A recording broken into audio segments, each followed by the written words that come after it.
Vamos con todo, chicas.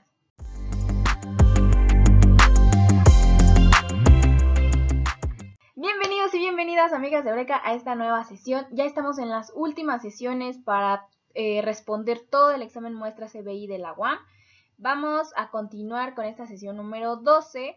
Esta sesión y la última sesión todavía resta una. Son especialmente para preguntas de química, que aunque no nos enfocamos en el canal a preguntas de química, vamos a abarcar estas preguntas porque son parte de los conocimientos específicos para CBI y pues queremos que queden bien pulidos para llegar a ese examen con todo y en todas las materias para el CBI de la UAM.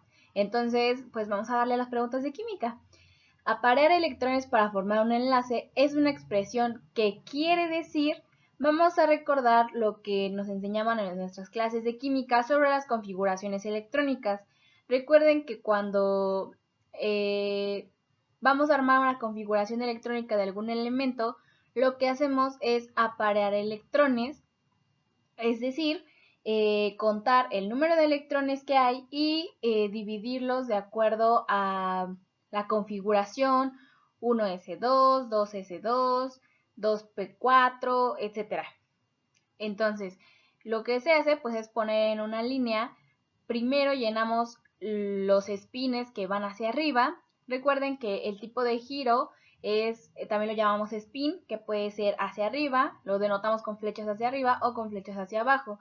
Entonces lo primero que se hace pues es llenar los que están a la izquierda, que van hacia arriba, y después de eso pues vamos llenando los que van hacia abajo.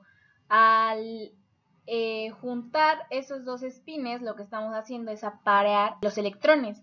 Entonces, pues simplemente se trata de formar pares de electrones con espines opuestos, porque así es como se arman las configuraciones electrónicas y a partir de ella podemos ver en ciertos elementos cuántos electrones desapareados quedan y podemos identificar diferentes propiedades o identificar de qué elemento se trata.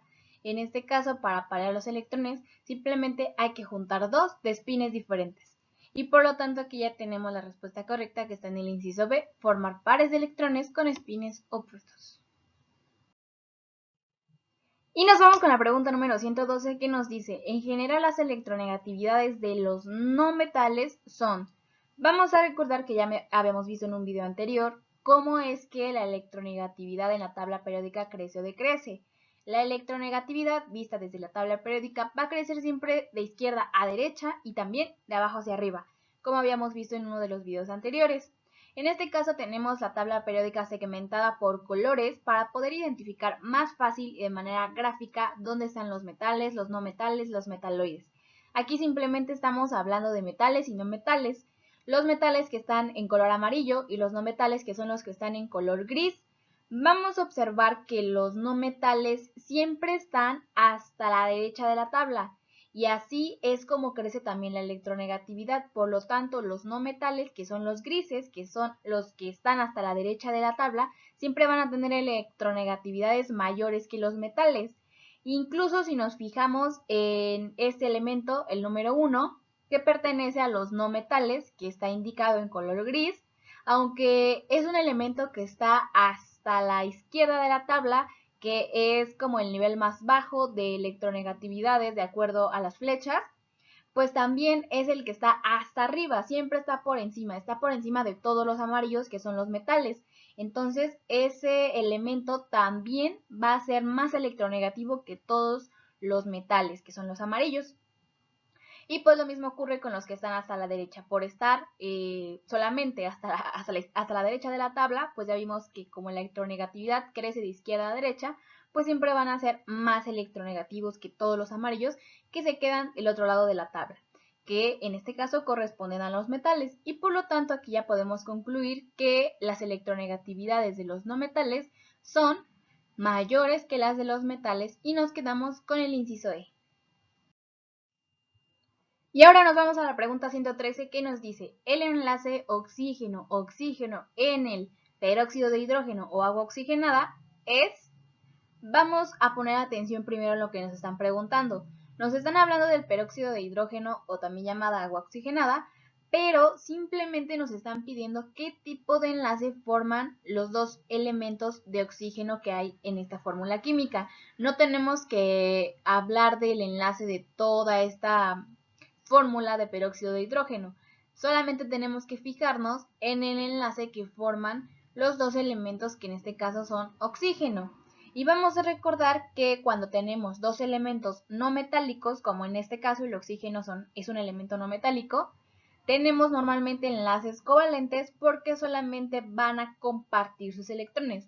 No hay alguien que cede y alguien que acepta, simplemente los están compartiendo. ¿Qué es lo que pasa con estos dos oxígenos que son elementos no metálicos? Recordamos que el oxígeno tiene 6 electrones de valencia, entonces para completar el octeto necesitan simplemente 2 electrones. Y para completar el octeto lo que hacen es compartir electrón con sus dos electrones con el otro elemento que también es oxígeno. Entonces, al compartir al mismo tiempo esos dos electrones, pues, ¿qué es lo que pasa? Que completan el octeto.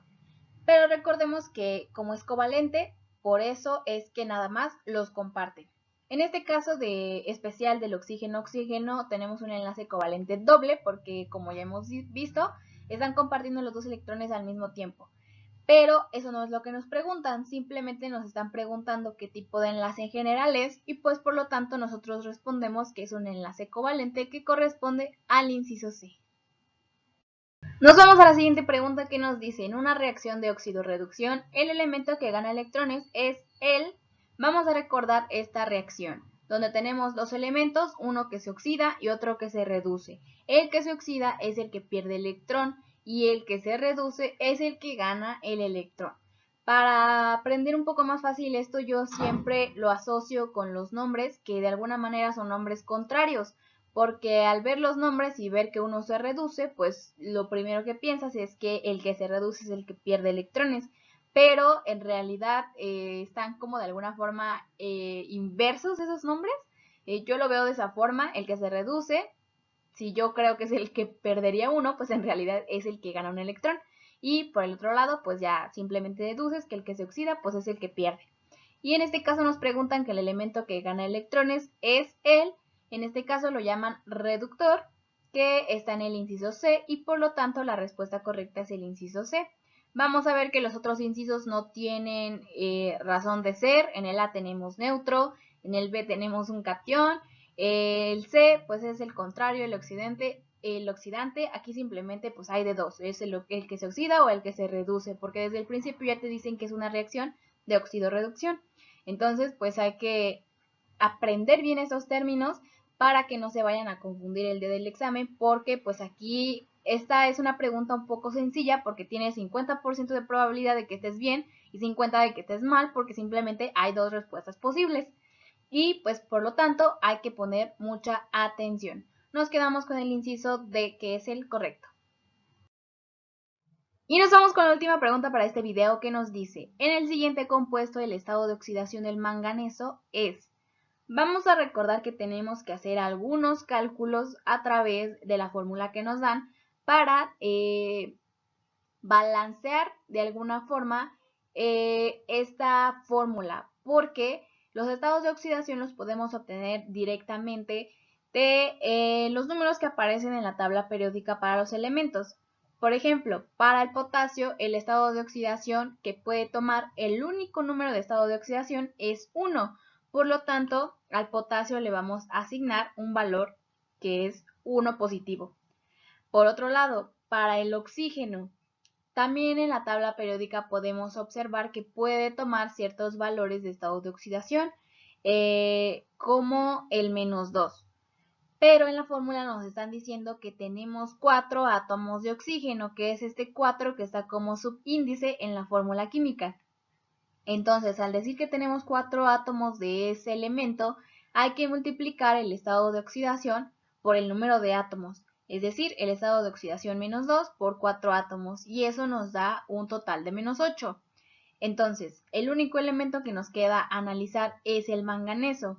Para que esta fórmula esté de alguna manera balanceada al sumar estos estados de oxidación, pues si tenemos 1 del potasio y -8 del oxígeno, nos queda como menos 8 más 1, menos 7. Entonces, para balancear esa ecuación y que nos queden los estados de oxidación con un total de 0, o sea, menos 7, hay que sumarle 7. Y además observamos que en la tabla periódica el manganeso sí puede trabajar con un estado de oxidación igual a 7. Por lo tanto, al manganeso le corresponde un estado de oxidación igual a 7 positivo para terminar de balancear esta ecuación. Y por lo tanto nos quedamos con el inciso E, que es el correcto. Manganeso le corresponde un estado de oxidación más 7.